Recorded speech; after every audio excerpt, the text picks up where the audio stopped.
ज्ञानमहर्षी, कायदेतज्ञ, अर्थतज्ञ, शिक्षणतज्ञ आणि क्रांतीसूर्य महामानव डॉक्टर बाबासाहेब आंबेडकर यांची जयंती. या जयंतीनिमित्त मी या महामानवाला वंदन करतो आणि माझ्या भाषणाला सुरुवात करतो.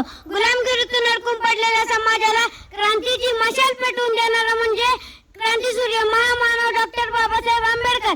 अस्पृश्य समाजाला संघर्षित करून ताटमानेने व स्वाभिमानाने जगायला शिकवणारा म्हणजे डॉक्टर बाबासाहेब आंबेडकर.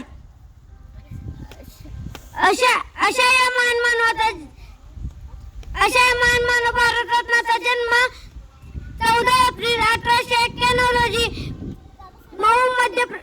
मध्य प्रदेशातील मऊ येथे झाला. आई भीमाबाई व रामजी यांचे भीमराव हे 14वे अपत्य होते. त्यांनी भीमरावांना लहानपणापासून लिहिण्याची वाचनाची सवय लावली. म्हणून अत्यंत हलाखीची परिस्थिती असूनही भीमराव पहिल्याच परीक्षेत उत्तीर्ण झाले.